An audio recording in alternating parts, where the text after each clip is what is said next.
नमस्कार दोस्तों, स्वागत है आपका एक बार फिर पॉलिटिकल साइंस के इस यूट्यूब चैनल पर, जहां हम लगातार पॉलिटिकल थ्योरी को कवर कर रहे हैं। इससे पहले हम 4 लेक्चर पॉलिटिकल थ्योरी पर ले चुके हैं। 5वां लेक्चर मैं आपके सामने लेके आया हूं, जिसमें हम बात करेंगे राजनीतिक सिद्धांतों के पतन और पुनरुत्थान की। इससे पहले हमने जो राजनीतिक सिद्धांत के पतन की एक वीडियो ले चुका हूं मैं, जिसमें हमने डेविड स्टन के विचारों को देखा था। इसके अलावा हमने कुछ विचारकों के कथन भी देखे थे जो कि राजनीतिक सिद्धांत के पतन से संबंधित थे। आज हम देखेंगे अल्फ्रेड कोबान और दांते जर्मेनो राजनीतिक सिद्धांतों के पतन के बारे में क्या कहते हैं। इसके अलावा जो राजनीतिक पुनरुत्थान के विचारक हैं, लियो स्ट्रॉस, जर्मेनो, कार्ल पॉपर और बर्लिन, उनको भी हम देखेंगे कि वह क्या कहते हैं पुनरुत्थान के बारे में। तो सबसे पहले स्टार्ट करते हैं 4 मोटिवेशनल लाइनों के साथ, जो आपको मोटिवेट करेंगे अपने लक्ष्य के प्रति आगे बढ़ने के लिए। तो क्या है ये लाइनें? तो कहती हैं ये मंजिल उन्हीं को मिलती है जिनके सपनों में जान होती है, पंख से कुछ नहीं होता, हौसलों में उड़ान होती है। तो हौसला सबसे इम्पोर्टेंट है आपकी इस स्टडी में, इस सफ़र में। आप सिर्फ हौसला रखिए। बहुत से स्टूडेंट ऐसे होते हैं जो नंबर ऑफ़ एप्लीकेशंस जो फॉर्म फिल करते हैं, जब वैकेंसी आती है उनको देख कर ही उनके हौसले पस्त हो जाते हैं कि यार लाखों की भीड़ में हमारा क्या ही नंबर आएगा। लाखों की भीड़ ज़रूर आपको दिखाई दे रही है, लेकिन आप ये देखिए उसमें पढ़ने वाले कितने हैं। मुश्किल से लाख जब फॉर्म आते हैं तो उसमें 10,000 स्टूडेंट ऐसे होते हैं जो पढ़ने वाले होते हैं, बाकी के 90,000 तो बस फॉर्म भर देते हैं। तो आपको अपना हौसला कभी नहीं तोड़ना है, चाहे आपके सामने कितनी भी परेशानियां आएँ। लाइफ है और लाइफ सिर्फ परेशानियों से ही बनी होती है। आपको सभी परेशानियों को मद्देनज़र रख एकदम साइड में कर दो, बिल्कुल उन पे ध्यान मत दो, और आपको बस अपने लक्ष्य पे ध्यान केंद्रित करना है, अपने हौसला रखना है, सपना जो आपने देखा है उसकी तरफ लगातार बढ़ते रहना है। और मैं एक बात आपसे कहना चाहता हूँ, किसी भी वैकेंसी का आपको इंतज़ार नहीं करना है। आपको बस कंटिन्यूसली लगातार डेली सिर्फ 5 या 6 घंटे अपनी स्टडी को डेडिकेशन के साथ देने हैं और पढ़ना है। अगर आपने अभी तक मेरे इस YouTube चैनल को सब्सक्राइब नहीं किया है तो प्लीज़ इसको सब्सक्राइब कर लें। यहाँ पर आपको कंटिन्यूसली वीडियो मिलेंगे, कंटिन्यूसली सीक्वेंस वाइज वीडियो मिलेंगे। आप मेरी अगर चारों वीडियो देखेंगे तो आपको पता चलेगा कि मैं बिल्कुल सिलेबस के अकॉर्डिंग सीक्वेंसली चल रहा हूँ। हर चीज़ एकदम परफेक्ट और सिस्टमेटिक वे में चल रही है और अंत तक ऐसे ही चलती रहेंगी। और भी फ्रेंड्स जो भी आपके पॉलिटिकल साइंस से तैयारी कर रहे हैं, चाहे वो यूजीसी नेट की कर रहे हैं, चाहे वो पीजीटी की कर रहे हैं, चाहे वो असिस्टेंट प्रोफेसर की कर रहे हैं, यहाँ तक कि अगर वो यूपीएससी का ऑप्शनल सब्जेक्ट भी कर रहे हैं पॉलिटिकल साइंस से, तो उनके लिए भी ये वीडियो बहुत ही लाभदायक होने वाला है। तो प्लीज़ शेयर करिए, लाइक करिए और सब्सक्राइब करिए। तो चलते हैं हम अपने सफ़र में आगे। तो हम और आप साथ मिलकर पॉलिटिकल साइंस को पढ़ेंगे। तो शुरुआत करते हैं। सबसे पहले अल्फ्रेड कोबान क्या कहते हैं राजनीतिक सिद्धांत के पतन के बारे में। तो अल्फ्रेड कोबान का एक लेख आया था, the decline of political theory 1953। आपको सबसे पहले तो इन डेविड स्टन के लेख और अल्फ्रेड कोबान के लेख, इनमें क्या करना है, डिफरेंस करना है। डेविड स्टन का जो लेख है वो है the decline of modern political theory, उसमें मॉडर्न शब्द आ रहा है। तो डेविड स्टन को मॉडर्न से आप इस तरह से याद रख सकते हैं, क्योंकि डेविड स्टन विज्ञान पे बहुत ज़्यादा बल देते हैं, आपको पता है, व्यवहारवादी हैं, तो उनके लिए आप मॉडर्न शब्द का यूज कीजिए। तो the decline of modern political theory जो आई थी वो डेविड ईस्टन का लेख था, और अल्फ्रेड कोबान का the decline of political theory है। सिर्फ इसमें मॉडर्न का फ़र्क है। डेविड ईस्टन ने मॉडर्न पॉलिटिकल थ्योरी का यूज किया है, वहीं अल्फ्रेड कोबान ने सिर्फ पॉलिटिकल थ्योरी का यूज किया है। Decline of political theory 1953। तो कहाँ पे लिखा है इन्होंने ये लेख? इन्होंने ये लेख लिखा था एक जर्नल प्रकाशित होता था पॉलिटिकल साइंस क्वार्टरनली, जिसमें इन्होंने अपना इस लेख को लिखा था 1953 में। और वहाँ पर इन्होंने क्या कहा था? इन्होंने कहा था कि जो समकालीन समाज है उसमें ना तो पूंजीवादी प्रणालियों में और ना ही साम्यवादी प्रणालियों में राजनीतिक सिद्धांत की प्रासंगिकता रह गई है। क्यों कहा था इन्होंने ऐसा? इन्होंने ऐसा इसलिए कहा था क्योंकि जो पूंजीवादी प्रणाली है वह पूरे वर्ल्ड में पूंजीवाद को फैलाना चाहती है। पूंजीवाद क्या है? एक विचारधारा है। और जो साम्यवादी प्रणाली है वह पूरे वर्ल्ड में साम्यवाद को फैलाना चाहती है। और साम्यवाद क्या है? एक विचारधारा है। होता क्या है दोस्तों, जब हम किसी एक विचारधारा के प्रति इतने डेडिकेशन के साथ उसको सभी जगह लागू करने का प्रयास करते हैं तो अन्य विचारों के लिए कहीं ना कहीं जगह नहीं बचती है। जब अन्य विचारों के लिए कोई जगह नहीं बचेगी और नई नई चीज़ों को सोचने पर आपको पाबंदी लगा दी जाएगी और आपसे कहा जाएगा कि आपको तो सिर्फ एक ही दिशा में सोचना है। मान लीजिए आप जब पूंजीवादी कंट्री में जाएंगे तो आपसे कहा जाएगा कि आपको उदारवाद को अपनाना है, पूंजीवाद की तरफ डेडिकेशन के साथ बढ़ते जाना है और वहाँ किसी भी प्रकार का आपको कल्याणकारी चीज़ें करने के लिए प्रोत्साहित नहीं किया जाएगा। आपसे कहा जाएगा कि जो व्यक्ति है वो रैशनल है और अपनी क्षमता के अनुसार जो वो हासिल करता है वह उसका है, किसी भी प्रकार का पुनर्वितरण करने की आवश्यकता नहीं है, व्यक्ति को क्षमतावान बनाइए, वह अपने आप अचीव कर लेगा चीज़ों को। तो इस तरह की जो चीज़ें कही जाएंगी वह पूंजीवादी देशों में कही जाएंगी और आपकी जो थिंकिंग है उसको डाइवर्ट करने का प्रयास किया जाएगा उसी दिशा में जिस दिशा में पूंजीवाद की थिंकिंग चलती है। तो कहीं ना कहीं जब ऐसा किया जाएगा तो आपकी जो स्वतंत्र सोच है उसको पराधीन कर दिया जाएगा। जब स्वतंत्र सोच पर इस तरह की पाबंदियां लगाई जाएंगी तो नए नए सिद्धांतों का उदय कैसे होगा? यह तो एक प्रकार की एक यथास्थितिवादी कंडीशन हो गई। चाहे वह पूंजीवादी की बात करें चाहे वह साम्यवादी की बात करें तो यह एक यथास्थिति की क्या हो गई? कंडीशन हो गई। तो इस यथास्थिति की कंडीशन में नए राजनीतिक सिद्धांतों के पनपने की जो संभावना है वह ना के बराबर है। यह अल्फ्रेड कोबान हमसे यहाँ कहना चाहते हैं कि पूंजीवादी प्रणाली और साम्यवादी प्रणालियों में राजनीतिक सिद्धांत की कोई प्रासंगिकता नहीं रह गई है। अल्फ्रेड कोबान कहते हैं कि राजनीतिक सिद्धांत पतन की अवस्था से गुजर रहा है। प्लेटो और अरस्तु की जो रचनाएं हैं, रचनाओं से यह उत्कर्ष पर पहुंचा था, परंतु रोमन काल में दरबारी गुटों व सैनिक तानाशाहियों के बीच हुए राजनीतिक संघर्ष ने सिद्धांतों का पतन कर दिया। अल्फ्रेड कोबान के अनुसार राजनीतिक सिद्धांत की आंतरिक क्षमता और राज्य का बाह्य वातावरण राजनीतिक सिद्धांत के पतन के कारण है। देखिए, एक तो आंतरिक क्षमताएं और एक बाह्य वातावरण, इन दोनों को ही कारण माना है। कोई भी व्यवस्था है, कोई भी राज्य है, उसकी कुछ आंतरिक क्षमताएं होती हैं, वह भी जिम्मेदार होती हैं इस पतन के लिए, और कुछ बाह्य वातावरण के कारण भी होते हैं, वह भी इसके लिए जिम्मेदार होते हैं। तो कौन कौन से हैं जो आंतरिक क्षमता और विषय की जो आंतरिक दुर्बलताएं होती हैं वो कारण होती हैं? उसमें सबसे पहला जो कारण बताया है जिसमें अल्फ्रेड कोबान ने उसको बताया है व्यवहारिक राजनीति से अलगाव। होता क्या है कि व्यवहारिक जो राजनीति जो समझ उस टाइम पे चल रही है उससे अलगाव कर लिया जाता है, उस पर ध्यान नहीं दिया जाता है तो इतिहास पे ध्यान दिया जाता है कि हमने इतिहास में क्या किया है, उसी का वर्णन किया जाता है और वर्तमान परिप्रेक्ष्य को भी इतिहास के नज़रिए से देखा जाता है। भाई क्यों देखें हम वर्तमान परिप्रेक्ष्य को इतिहास की नज़र से? इतिहास में जो कुछ हुआ वह उनकी जो कंडीशंस थी, उस समय जो चीज़ें थी उनके अनुसार हुआ। वर्तमान में चीज़ें बदली हैं, उसके अनुसार कंडीशंस बदली हैं और समस्याएं भी वर्तमान की जो कंडीशंस बदली हैं उनके अकॉर्डिंग हैं हमारे पास। तो इनका नए समाधान निकालिए। इतिहास के समाधानों को क्यों आप नए विचारों को तो ला नहीं रहे हैं और कोशिश कर रहे हैं कि हम प्लेटो और अरस्तु के विचारों से ही आज की जो समस्याएं हैं उनका समाधान निकाल दें? कैसे निकाल देंगे? दूसरा, इतिहास का प्रभाव, वही मैंने आपसे बताया था, इतिहास का प्रभाव, उसी से आप वर्तमान को देख रहे हैं। तीसरा है विज्ञान का प्रभाव।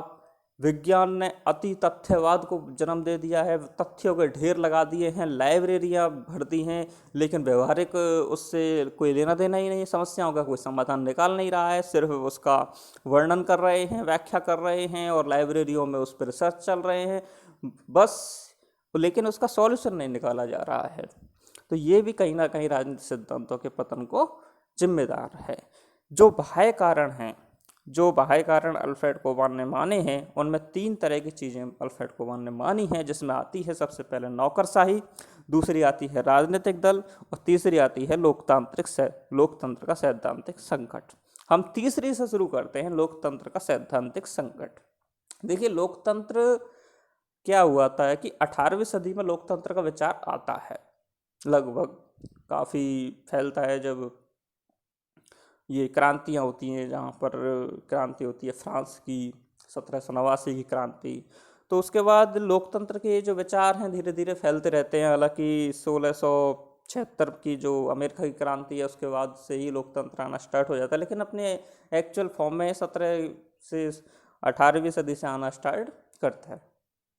19वीं सदी में भी लोकतंत्र पे थोड़ा बहुत विचार किया जाता है, लेकिन 20वीं सदी में आकर लोकतंत्र के नए स्वरूपों पे कोई चर्चा नहीं की जाती। जो पुराने स्वरूप हैं उन्हीं को ऐसे एज इट इज रखा जाता है। अब नए जब स्वरूपों को आप विचार नहीं करेंगे और कंडीशंस के अनुसार लोकतंत्र को नहीं बदलेंगे तो होगा क्या?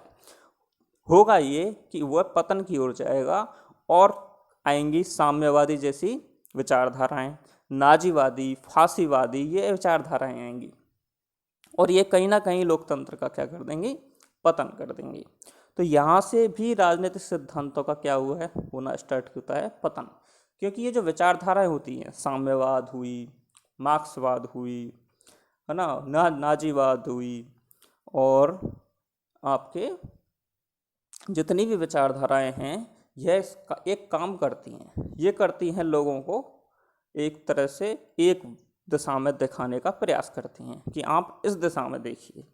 जब आपको एक दिशा में दिखाने का प्रयास किया जाएगा तो आपकी जो थिंकिंग है वह सिर्फ एक ही दिशा में काम करेगी, तो और जो वेरियस डायरेक्शंस हैं उनमें नहीं सोच पाएगी। जब आपकी सोच ही स्वतंत्र नहीं है तो आप नए सिद्धांतों का क्या नहीं कर सकते? निर्माण नहीं कर सकते। यह मानना है अल्फ्रेड कोबान का। राजनीतिक दल क्या होते हैं? राजनीतिक दल एक विचारधारा से बंधे हुए होते हैं। हर राजनीतिक दल की एक विचारधारा होती है और वह उस विचारधारा को ही फैलाने का प्रयास हमेशा करते रहते हैं, इसलिए राजनीतिक सिद्धांत भी जिम्मेदार हैं। नौकरशाही का यहाँ क्या रोल है? नौकरशाही का जब ये साम्यवाद आया, नाजीवाद आया, फांसीवाद आया, इन्होंने क्या किया कि सेंट्रलाइजेशन किया चीज़ों का, हर चीज़ को राज्य के नियंत्रण में कर दिया। अब राज्य नियंत्रण में करेंगे तो राज्य क्या करेगा? नौकरशाही को पनपाएगा, नौकरशाही को मजबूत करेगा, नौकरशाही अपने हाथ में सारा कंट्रोल ले लेगी और वह अपनी मोनोपोली चलाना स्टार्ट कर देगी। तो कहीं ना कहीं वह एक स्वतंत्र सोचों को क्या करेगी? कैद करेगी। तो यहाँ पे भी राजनीतिक सिद्धांत का क्या होता है? पतन होता है।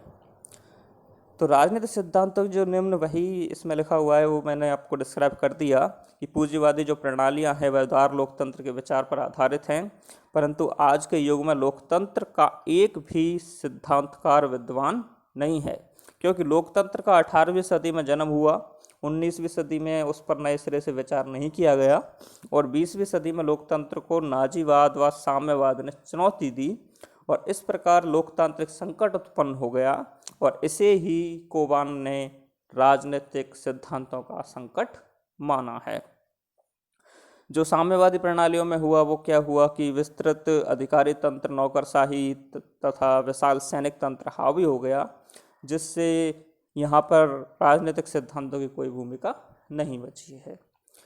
इसके आगे चलते हैं। जो साम्यवादी प्रणालियाँ हैं उन पर वही मैंने आपको पहले ही बता दिया कि सेंट्रलाइज हुआ, सेंट्रलाइज होकर वो छोटे छोटे जो गुट हैं उन गुट तंत्रों का वर्चस्व स्थापित हो गया। उसके बाद यहाँ पर राजनीतिक सिद्धांतों की प्रासंगिकता नहीं रही, खुले समाज नहीं पनपा। जब खुला समाज ही नहीं पनपेगा तो नए सिद्धांतों का निर्माण नहीं होगा, बंद समाजों का निर्माण होगा, स्वतंत्रता नहीं रह पाएगी।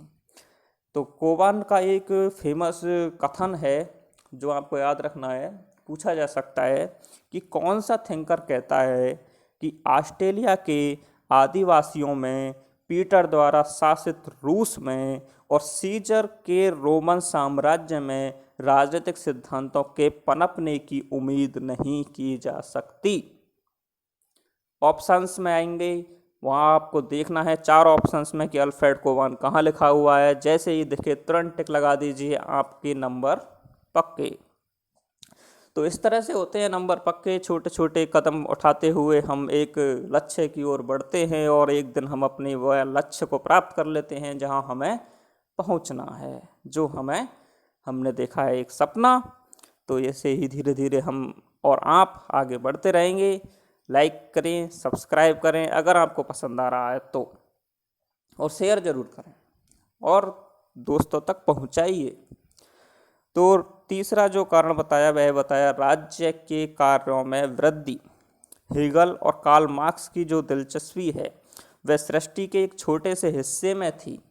एक छोटे से हिस्सा, जैसे कि कार्ल मार्क्स सिर्फ साम्यवाद पर ही बल देते थे, समानता पे ज़रूरत से ज़्यादा बल दे रहे थे, सर्वहारा के शोषण पर बल दे रहे थे। अरे समस्याएं और भी तो हैं, क्या संसार में पूरी समस्या सिर्फ यही है? नहीं, समस्याएं तो बहुत टाइप की हैं और बहुत तरह की हैं, लेकिन एक छोटे से हिस्से पर इन्होंने अपनी दृष्टि को केंद्रित कर दिया था। हीगल का सरोकार था सिर्फ राष्ट्र राज्य बनाना है और सिर्फ राज्य का अवतरण, धरती पर ईश्वर का अवतरण, इस तरह की बातें की। सिर्फ राज्य को ही सब कुछ बना दिया हीगल ने, और राज्य के अंदर ही सब कुछ समाहित कर दिया। राज्य को एक सुप्रीम पावर बना दिया। कार्ल मार्क्स ने सर्वहारा वर्ग पर ध्यान दिया। तो यह एक छोटा सा हिस्सा है। लेकिन अगर आप बात करें समकालीन राजनीति की, तो समकालीन राजनीति में जो सिनेरियो है वह बहुत चेंज हो चुका है। आप हीगल की कंडीशंस को, मार्क्स की कंडीशंस को आज की कंडीशंस पे लागू नहीं कर सकते। आज जो समूह है वह बहुत विशाल हो गया है। इतना विशाल समुदाय है, यहाँ पर अलग अलग प्रॉब्लम्स ने जन्म ले लिया है। जब अलग अलग प्रॉब्लम्स ने जन्म ले लिया है तो आप उस टाइम की प्रॉब्लम्स को इस टाइम की प्रॉब्लम्स से कंपैरिजन नहीं कर सकते। इसलिए हीगल और कार्ल मार्क्स का जो वैचारिक ढांचा है उससे विश्लेषण नहीं किया जा सकता है प्रेजेंट की कंडीशंस का। यह कहना चाहते हैं अल्फ्रेड कोबान। तार्किक प्रत्यक्षवाद। तार्किक प्रत्यक्षवाद ने क्या किया? तार्किक प्रत्यक्षवाद ने जरूरत से ज़्यादा बल दिया तथ्यों पर और मूल्यों को कर दिया गायब। जब मूल्य गायब हो गए और तथ्यों पर जरूरत से ज़्यादा बल दिया गया तो इससे हुआ क्या? इससे यह हुआ कि तथ्यों के ढेर लगे। तथ्यों के ढेर लगे तो फिर व्यवहारिक जो राजनीति है उससे कहीं ना कहीं नाता टूट गया। तो इस तरह से राजनीतिक सिद्धांतों का पतन किया तार्किक प्रत्यक्षवाद ने। तो ये हम पढ़ चुके हैं। तार्किक प्रत्यक्षवाद से मैक्स वेबर और वियना सर्किल जुड़े हुए हैं। वियना सर्किल में आपके लुडविग विट्जेंस्टाइन आते हैं, एज एयर आते हैं, ओटोवान आते हैं, मॉरिस सिल्क आते हैं। तो इन थिंकर्स को भी आपको एक दिन स्कूल्स की भी वीडियो बनाएंगे, लेकिन जब उनका हमारे सिलेबस में नंबर आएगा तब बनाएंगे। तो ये भी इम्पोर्टेंट है। फिलहाल आगे चलते हैं। 5वां जो कारण बताया वो है इतिहासवाद। इतिहासवाद में डेविड ईस्टन की तरह ही डेविड ईस्टन ने भी इतिहासवाद को बताया है कारण, और कोबान ने भी इतिहासवाद को कारण बताया है। वही इतिहास मैं आपको पहले भी कई बार डिस्क्राइब कर चुका हूँ। इतिहास पे बल, इतिहास की कंडीशंस अलग हैं, प्रेजेंट की कंडीशंस अलग हैं। तो कैसे आप उससे इतिहास से प्रेजेंट की कंडीशंस को कर सकते हैं सॉल्व? इसके लिए इतिहासवाद के लिए 2 जो थिंकर हैं उनको दोषी माना है। एक तो हीगल को, एक कार्ल मार्क्स को। क्वेश्चन इससे भी बन सकता है, क्वेश्चन इस तरह से बन सकता है कि कोबान ने इतिहासवाद के लिए निम्नलिखित में से किसको जिम्मेदार माना है? तो कोई ऑप्शन में हीगल और मार्क्स को आपको ढूंढना पड़ेगा। तो ये आपको याद रखना है, फैक्ट है। तीसरी बात जो एक अल्फ्रेड कोबान ने एक कथन कहा है कि राजनीतिक सिद्धांत में इतिहास स्वतः अशिष्ट मैकियावेलीवाद को जन्म दे सकता है। हम अच्छे से जानते हैं कि जब हम मैकियावेली को पढ़ेंगे तो हम और भी ज़्यादा डिस्क्राइब कर लेंगे कि मैकियावेली ने इतिहास पर बहुत ज़्यादा बल दिया था। यहाँ तक कि मैकियावेली की जितनी भी थिंकिंग है, प्रिंस को उसने जितने भी निर्देश दिए थे, वह कहीं ना कहीं इतिहास को ध्यान में रखते हुए दिए थे। जो भी इतिहास में घटित हुआ था, जो भी देखा था मैकियावेली ने अपने पूरे जीवन में, उसके अनुसार उसने क्या दिया था, प्रिंस को निर्देश दिए थे और उसके अनुसार ही उसने चलाने का प्रयास किया था एक शासन व्यवस्था को। तो कहीं ना कहीं वह भी इतिहास पर ज़रूरत से ज़्यादा बल दे रहा था और यही कार्य किया था हीगल ने और कार्ल मार्क्स ने। हीगल ने भी ऐतिहासिक सिद्धांत दिया था, कार्ल मार्क्स ने भी इतिहास पे बल दिया था कि किस प्रकार से सामंतवाद आया, फिर पूंजीवाद आया, पूंजीवाद ने फिर सरवारा वर्ग को जन्म दिया, फिर साम्यवाद आएगा। 5 कंडीशंस बताई थी, 5 स्टेज बताई थी। पढ़ेंगे जब हम कार्ल मार्क्स को पढ़ेंगे, डिटेल में पढ़ेंगे किस प्रकार से इतिहास पर इन्होंने बल दिया था। हीगल को भी पढ़ना है, कार्ल मार्क्स को भी पढ़ना है, मैकियावेली को भी पढ़ना है। जब थिंकर का हमारा जब यूनिट स्टार्ट होगा तो हम इस सब को कवर करेंगे। फिलहाल आप इतना याद रख लीजिए कि हीगल, कार्ल मार्क्स और मैकियावेली तीनों ने ही इतिहास पर बहुत बल दिया था, जिस कारण अल्फ्रेड कोबान दोषी मानता है हीगल को और मार्क्स को। तो अल्फ्रेड कोबान कहते हैं कि सारा खेल खत्म नहीं हुआ है, राजनीति विज्ञान को उन प्रश्नों के उत्तर देने हैं जिनका उत्तर देने के लिए अन्य सामाजिक विज्ञान की तर्क प्रणाली असमर्थ है। आगे बात करते हैं दांते जर्मेनो। दांते जर्मेनो की एक पुस्तक है beyond ideology, the revival of political theory. 1967 में इनकी ये पुस्तक आई, जिसमें उन्होंने विचार दो राजनीतिक सिद्धांत है उसके पतन की भी बात की है और पुनरुत्थान की बात की है। जो स्टार्टिंग की जो स्लाइड थी, मैंने उसमें आपने अगर गौर से देखा हो तो मैंने दांते जर्मेनो का जो नाम है वह दोनों जगह लिखा था। पतन के थिंकरों में भी दांते जर्मेनो का नाम लिखा था और रिवाइवल के थिंकरों में भी दांते जर्मेनो का नाम लिखा था। तो दांते जर्मेनो पहले पतन की बात करते हैं, उसके बाद रिवाइवल का भी बताते हैं कि रिवाइवल के भी ये थिंकर हैं, तो दोनों के थिंकर हैं। तो क्या कहते हैं दांते जर्मेनो? दांते जर्मेनो कहते हैं कि राजनीतिक सिद्धांत के पतन के 2 कारण हैं। कौन कौन से हैं? पहला तो है प्रत्यक्षवाद। प्रत्यक्षवाद क्यों है? सीधी सी बात है, प्रत्यक्षवाद ने क्या किया? इन्होंने किया तथ्यों पे बल और मूल्यों को कर दिया दरकिनार। सेम रीजन तो सेम ही है। उसके बाद राजनीतिक विचारधाराओं का प्राधान्य, ये सबसे यूनिक जो चीज़ है दांते जर्मेनो की, राजनीतिक विचारधाराओं का प्राधान्य, आइडियोलॉजिकल हेजेमनी।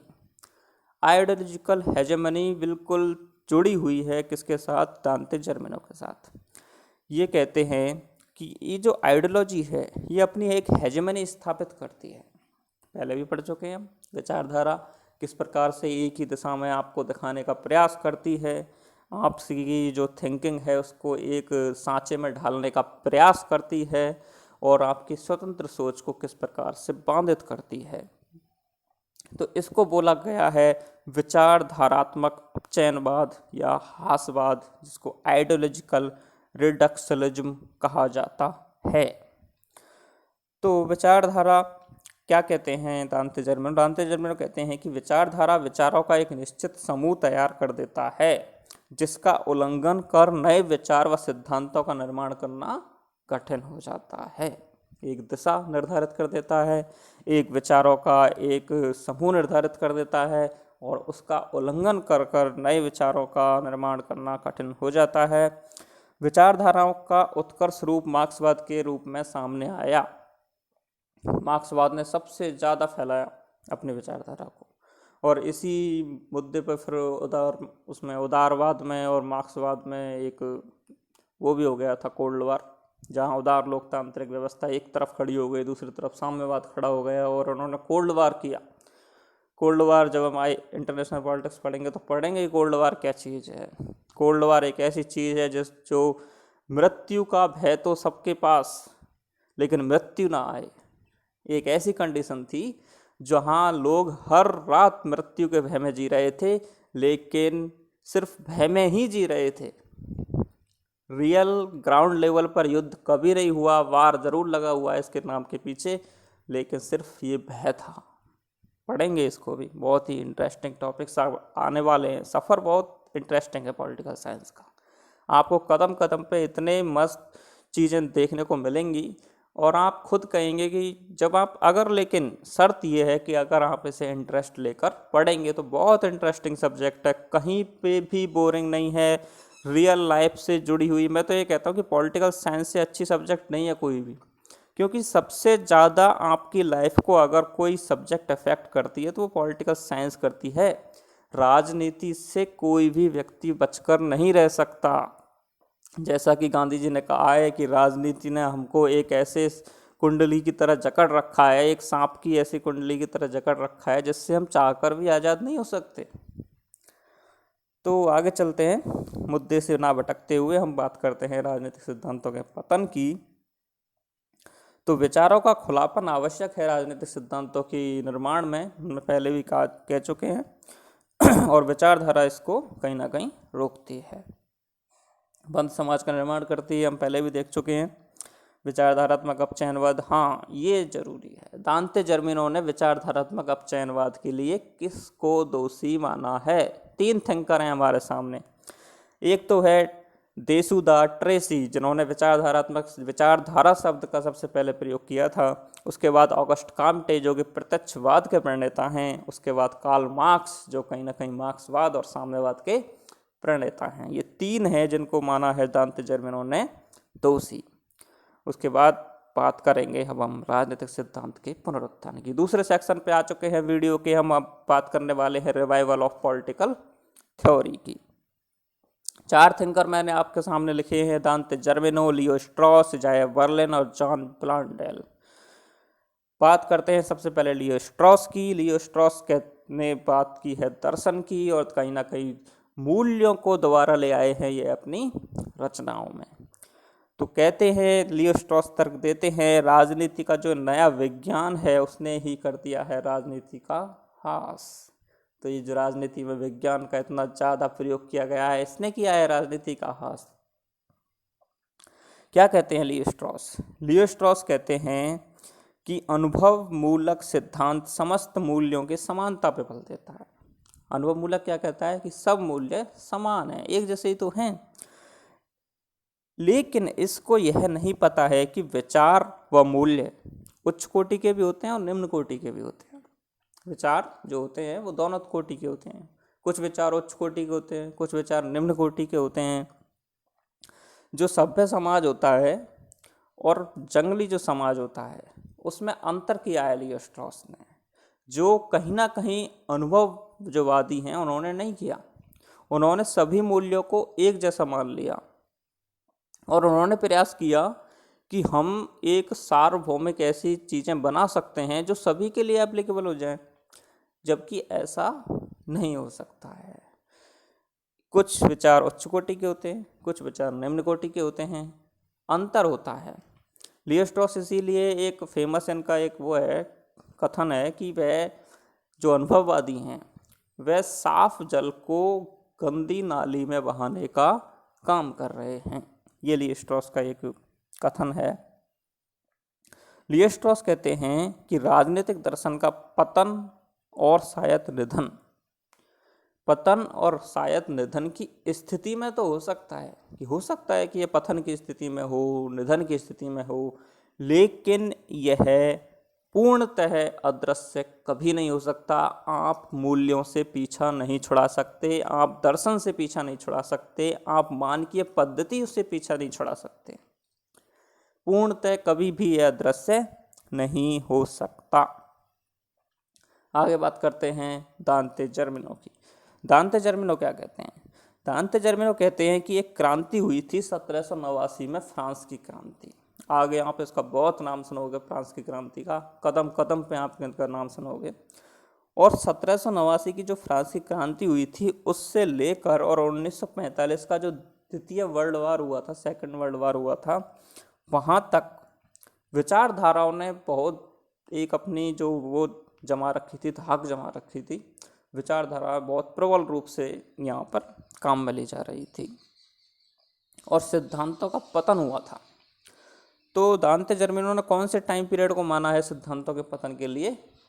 उन जो फ्रांस की क्रांति हुई 1789 की, उससे लेके और 1945 तक का जो द्वितीय विश्व युद्ध हुआ वहाँ तक। लेकिन 1945 के बाद क्या हुआ, ऐसा कुछ विचारक आए जिनमें लियो स्ट्रॉस जो मैंने अभी पढ़े थे, उसके बाद Michael Oxford, Hannah Arendt, Juvenal, Eric Voegelin, ये जो विचारक थे इन्होंने लिखना स्टार्ट किया। और जब इन्होंने लिखना स्टार्ट किया तो इन्होंने अपने लेखन में मूल्यों को ला दिया, मूल्यों को इन्होंने अपनी रचनाओं में डाल दिया। जब इन्होंने अपने मूल्यों को डाल दिया तो कहीं ना कहीं राजनीतिक सिद्धांतों में का पुनरुत्थान होना स्टार्ट हुआ। क्योंकि जो राजनीतिक सिद्धांत होता है उसमें हमने स्टार्टिंग की वीडियो देखी थी, उसमें मूल्य भी होते हैं और तथ्य भी होते हैं। आप मूल्यों को नहीं रख सकते, आप तथ्यों को नहीं रख सकते, इनको सेपरेट नहीं किया जा सकता है। मूल्य और तथ्य दोनों मिलके ही राजनीतिक सिद्धांतों का निर्माण करते हैं। तो कहीं ना कहीं इन दोनों को प्रयोग करना जरूरी है। दांते जर्मनों का मानना है कि राजनीतिक सिद्धांत प्रत्यक्षवाद के साथ साथ नहीं पनप सकता है। क्यों? क्योंकि प्रत्यक्षवाद तो ये कहता है कि हमें सिर्फ वर्णन करना है, अनुभव करना है, किसी भी सिद्धांत की, वो किसी भी चीज़ की आलोचना नहीं करनी। आलोचनात्मक दृष्टिकोण तो अपनाता ही नहीं है, आलोचनात्मक दृष्टिकोण तो दर्शन अपनाता है। जब आप आलोचना ही नहीं करेंगे किसी चीज़ की तो आप उसमें सुधार कैसे करेंगे? मान लीजिए कोई भी चीज़ है, आपके सामने कोई ऐसा अंधविश्वास चल रहा है जहाँ पर लोग अंधविश्वास में डूबे हुए हैं, आप जब तक उस अंधविश्वास की आलोचना नहीं करेंगे तो लोगों को कैसे पता चलेगा कि ये अंधविश्वास है? आलोचना कीजिए, आलोचना होंगी, लोगों में जागरूकता आएगी, फिर लोग उसे बदलाव की ओर मुड़ेंगे। जब आप आलोचना ही नहीं करेंगे तो चीज़ें जैसी चल रही हैं वैसी चलती रहेंगी। तो आलोचना बहुत ज़रूरी है, इसलिए आलोचना पर बहुत ज़्यादा बल दिया है दांते जर्मनों ने। और उन्होंने राजनीति को एक आलोचनात्मक शास्त्र कहा है कि राजनीति तो एक आलोचनात्मक शास्त्र है। राजनीति का काम ही यह है कि जो चल रही है व्यवस्था उसमें जो भी कमी दिखाई दे उसकी आलोचना की जाए। इसीलिए दांते जर्मनों कहते हैं कि सच्चा दार्शनिक तो वही है जो सुकरात की तरह सत्ताधारी के प्रति सत्य बोलने का बीड़ा उठाए। ठीक है, बहुत ही फेमस लाइन कि सच्चा दार्शनिक तो वह है जो सुकरात की तरह सत्ताधारी के प्रति सत्य बोलने का बीड़ा उठाए, वही सच्चा दार्शनिक है। तो दांते जर्मनों ने कहा कि मैं कुछ कारण बताता हूँ, इन कारणों की वजह से राजनीतिक सिद्धांत का पुनरुत्थान जरूरी है। कौन सा कारण है? तो देखिए, सबसे पहला कारण, सिद्धांतों का आलोचनात्मक अध्ययन आवश्यक है। उचित अनुचित के प्रश्नों से सरोकार है राजनीति का, क्या उचित है क्या अनुचित है, इनको पीछे नहीं छुड़ा सकता। और उचित और अनुचित का पता आप तभी लगा सकते हैं जब आप मूल्यों को महत्व दें, जब आप दर्शन को महत्व दें, क्योंकि दर्शन में ही देखा जाता है क्या उचित है क्या अनुचित है। जहाँ हम खुद के माइंड की जो थिंकिंग होती है, जहाँ खुद का विचार होता है, वो लगा सकते हैं। जबकि अनुभववाद तो ये कहता है कि अपने विचारों को साइड में रख दो, आपको कुछ सोचना ही नहीं है, आपको तो जो दिखाई दे रहा है, जो तथ्य आपके पास हैं, जो आंकड़े आपके पास हैं, उनसे सरोकार रखिए ना। जबकि क्या आपको लगता है ऐसा संभव है? क्या व्यक्ति अपनी सोच को साइड में रख सकता है? नहीं रख सकता, कभी नहीं रख सकता। आप कितने भी फैक्ट्स कर लीजिए, आप कितने भी आंकड़े इकट्ठे कर लीजिए, आप कितने भी अनुभव कर लीजिए, जब व्यक्ति कहीं ना कहीं रिसर्च करेगा तो अपने मूल्यों को उसमें डाल देगा। व्यक्ति का एक दृष्टिकोण होता है और उस दृष्टिकोण को वह अलग नहीं कर सकता। और ये बात अनुभववादियों को भी समझ में आ गई थी। 20 साल ये विवाद चला था। 1969 में डेविड स्टर्न ने खुद इसको कर दिया था कि ठीक है भैया, आप उत्तर व्यवहारवाद ले आओ, मैंने इसमें रिफॉर्म कर दिया है और अब मैं मूल्यों को भी इसमें डाल देता हूँ। तो तीसरा जो है, व्यवहारवादी विज्ञान नहीं है। दांते जर्मनों कहते हैं कि यह जो व्यवहारवाद है यह विज्ञान नहीं है और यह किसी की राय पर आधारित विचारधारा भी नहीं है। व्यवहारवाद जो है वह विज्ञान भी नहीं है और किसी की राय पर आधारित विचारधारा भी नहीं है। इसमें तथ्यों का ज्ञान अंतर्दृष्टि पर आधारित है। मैंने कहा था ना कि तथ्यों का भले ही ज्ञान हो, वह अंतर्दृष्टि उसमें रहेगी। एक व्यक्ति अपने आप को कभी भी अपने मूल्यों से अलग नहीं कर सकता। आप कह रहे हो कि व्यवहारवाद तो प्योर साइंस है, नहीं हो सकता भाई प्योर साइंस, कैसे हो सकता है? सॉरी। मनुष्य की उन समस्याओं से जिनका सामना वह अपने सामाजिक अस्तित्व के दौरान करते हैं, उससे राजनीति का सरोकार है। राजनीति का मेन उद्देश्य ये है कि मनुष्य के जीवन में जो समस्याएं आती हैं उनका समाधान निकालना है हम सबको मिलकर, और सबको मिलकर जब तक हम इसका समाधान तब तक नहीं निकाल सकते जब तक कि हम इन समस्याओं को देखेंगे नहीं और वर्तमान परिस्थितियों के अनुसार इनको नहीं देखेंगे, इतिहास के तरह से नज़रिए से देखेंगे तो हम कभी भी नहीं निकाल सकते इनका समस्या का समाधान, क्योंकि कंडीशंस बदल चुकी हैं, चीज़ें बदल चुकी हैं, लोगों के व्यवहार बदल चुके हैं। आगे क्या देखते हैं हम कि राजनीतिक दर्शन अपने युग के संघर्ष के प्रति तटस्थ नहीं रह सकता। वही बात है, जो भी अब संघर्ष चल रहे हैं उनके प्रति हम तटस्थ नहीं रह सकते। कार्ल पॉपर क्या कहते हैं? देखिए, कार्ल पॉपर का एक फेमस सिद्धांत है, वह है मिथ्याकरण का सिद्धांत, फाल्सलिज्म। इसके तहत क्या होता है? इसके तहत ये होता है कि जो नवप्रत्यक्षवाद बल देता है सत्यापन पर, जांच पर। नवप्रत्यक्षवाद की ये थिंकिंग है, वह हर चीज़ का वेरिफिकेशन करता है। वेरिफिकेशन कीजिए, इसका वेरिफिकेशन कीजिए। वेरिफिकेशन क्या होता है? वेरिफिकेशन तो आंकड़ों के आधार पर सत्यापन होता है। लेकिन कार्ल पॉपर कहता है कि हम सत्य तक तब तक नहीं पहुंच सकते जब तक हम उसमें जो मिथ्या छुपा हुआ है उसको ना ढूंढ के निकाल लें। जब तक आप किसी चीज़ का खंडन नहीं करेंगे, जब तक आप किसी चीज़ को तोड़ेंगे नहीं, तब तक आप नए चीज़ों को नहीं बना सकते। जब तक आप किसी चीज़ की आलोचनात्मक अध्ययन नहीं करेंगे, तब तक एक सिद्धांत का निर्माण नहीं कर सकते। आप चीज़ों का खंडन कीजिए। खंडन करने का मतलब आलोचना करना। हम इस चीज़ का खंडन करते हैं, कोई किसी नेता ने कोई वो दे दिया कथन या फिर कोई भाषण दिया, तो दूसरा जो विपक्ष का देता है वो क्या कहता है? हम इस भाषण की क्या करते हैं? खंडन करते हैं, हम इस बात का खंडन करते हैं। तो ये एक आलोचना होती है, खंडन करना। तो जब तक हम किसी चीज़ का खंडन नहीं करेंगे तब तक हम अंतिम सत्य तक नहीं पहुंच सकते, कार्ल पॉपर का ये कहना है। और जब तक हम किसी चीज़ का खंडन नहीं करेंगे तब तक हम नए सिद्धांतों का भी निर्माण नहीं कर सकते, क्योंकि अगर पुरानी चीज़ों का आप खंडन नहीं करें और उन्हें ही फॉलो करते रहें और उन्हें ही एक्यूरेट मान के बैठे रहेंगे, तो आप उसी के पीछे भागते रहेंगे और उसी को आप अपनाते रहेंगे और नई चीज़ों को आप जन्म नहीं देंगे। तो कार्ल पॉपर का यही कहना है कि मिथ्याकरण, चीज़ों का खंडन करना बहुत आवश्यक है। उसके बाद बर्लिन ने अपना एक लेख लिखा है, does political theory still exist. 1962 में ये आया है लेख, और बर्लिन कहते हैं कि राजनीतिक सिद्धांत जीवित है और जीवित रहेगा। इसके बाद कुछ निष्कर्ष क्या निकलता है? निष्कर्ष कुछ नहीं, राजनीतिक सिद्धांत के पतन का यह विवाद उत्तर व्यवहारवाद के उदय के साथ ही समाप्त हो गया, और राजनीतिक सिद्धांतों के पतन की बात करने वाले मूल्यों की उपयोगिता और अति वैज्ञानिकता की जटिलता को समझ चुके थे। जो भी बात करते थे राजनीतिक सिद्धांत के पतन की, वह मूल्यों की उपयोगिता को समझ गए और राजनीतिक विज्ञान की जो जटिलता है उसको भी समझ गए कि कैसे वैज्ञानिकता की जटिलताएं होती हैं। आप विज्ञान को नहीं इतनी आसानी से अपना सकते।